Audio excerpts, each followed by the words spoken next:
अरे पागल सो बाजतु जाई रे नहीं खबरियू ने कछु तन की। राजा उस पद्मावती के प्यार में इतना अंधा था जो अपने शरीर का भी ख्याल नहीं था। अरे पागल सो भागतु जातु रे नहीं ख्याल ने कछु तन को। जंगल में भागते जा रहे हैं, कहीं हाथिन के झुंड दिखावे, कहूँ शेर ददा दहाड़े, डर से उनके प्राण घबरावे, पर भागत रहे जाई रे नहीं याद कछु अब तन की। भागते जा रहे हैं अपने प्राणों की, कोई उन्हें आस नहीं है, और ना ही भोजन की है चिंता, लेकिन टूटी नाई उदासी।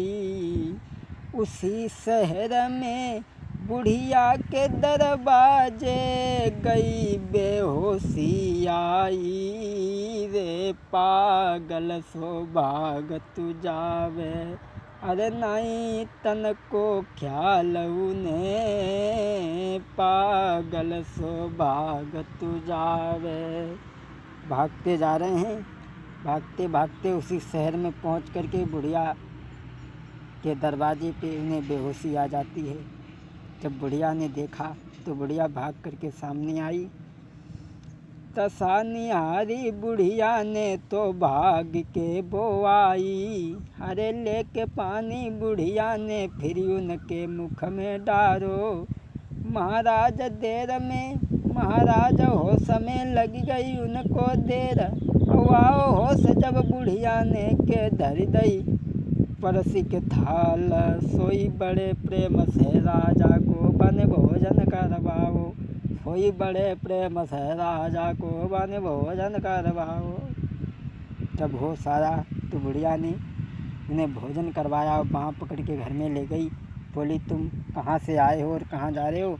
तो उन्होंने बताया कि मैं पद्मावती की सुंदरता सुनने के बाद में यहाँ तक आया हूँ, मैं अपनी स्त्री को छोड़ करके। बुढ़िया ने जब सुना तो बुढ़िया ने समझाया, बेटा वहाँ मत जाओ। और उसने समझाया, अरे वहाँ मत जाइयो लाल रे वो तुमको नहीं मिल पाए है। अरे वहाँ मत जाइयो लाल रे के तुमको नहीं मिल पावे है। जोरों की पहरेदारी रे नहीं वहाँ पे पहुँचो। महाराज वहाँ पर पक्षु पहुँचे नहीं, और पद्मावती से मिलवे की तुम आस देव अवत्यागी। लेकिन बुढ़िया की कोई बात राजा ने नहीं सुन पाई। लेकिन बुढ़िया की कोई बात भूप ने नहीं सुन पाई। बुढ़िया की कोई बात राजा ने नहीं सुनी। अब बड़ा परेशान बुढ़िया ने कहा कि तुम वहाँ नहीं पहुँच पाओगे, तुम लौट जाओ। अगर पहुँच गए तो मारे जाओगे, पराई स्त्री के चक्कर में न पड़ो। लेकिन राजा ने बुढ़िया की कोई बात नहीं सुन पाई। तब तो बड़ा परेशान है। तो उस हीरामल तोता से राजा ने कहा, जिसने पद्मावती के बारे में राजा को बताया था, तो उसी तोता से राजा ने कहा, अब तुम कुछ हमारा ख्याल करो, हम क्या करें? हीरामल तोता से कही, अब धर्म तुम्हारे हाथ, कैसे पद्मावती को ले चलू घरे लिवाई।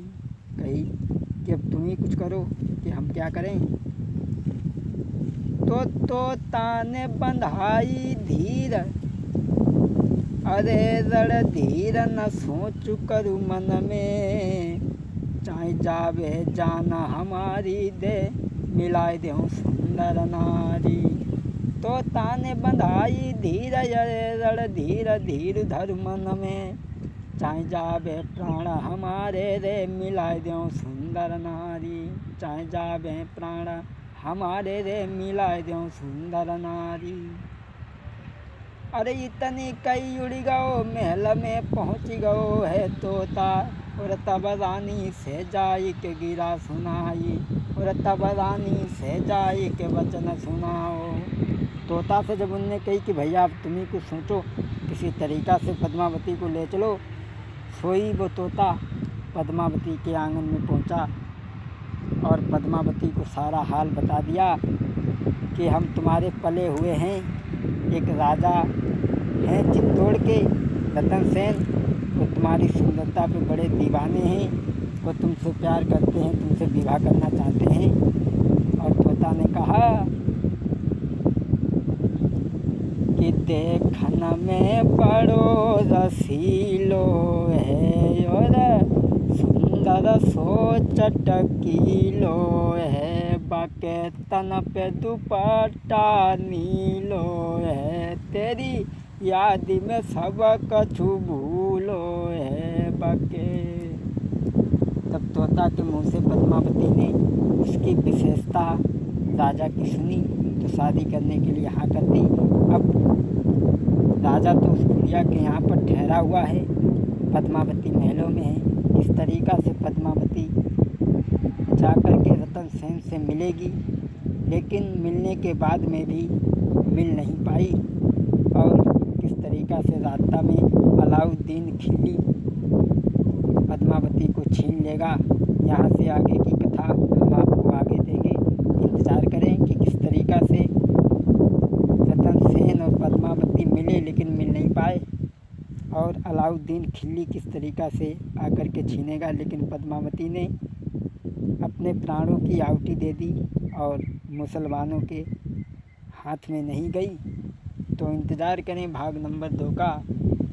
अरे जैसी सुनी मैंने तैसी भैया गाथा तुम्हें सुनाई, अरे जैसी जानी तुमको वीरन तैसी दई सुनाई, और जो कछु गलती होई कथा के माफ़ करियो भाई, महाराज के मेरो विनय कुमार है नाम, और जो कछु गलती होई ब्रात मेरे अभी माफ़ कीजो, करिया नागिन बन के डस गई मोहन तेरी बाँसुड़िया, करिया नागिन बन के डस गई रसीले तेरी बाँसुड़िया, अरे तेरी बाँसुड़िया रसीले तेरी बाँसुड़िया रे रसीले तेरी बाँसुड़िया, करिया नागिन बन के डस गई मोहन तेरी बाँसुड़िया।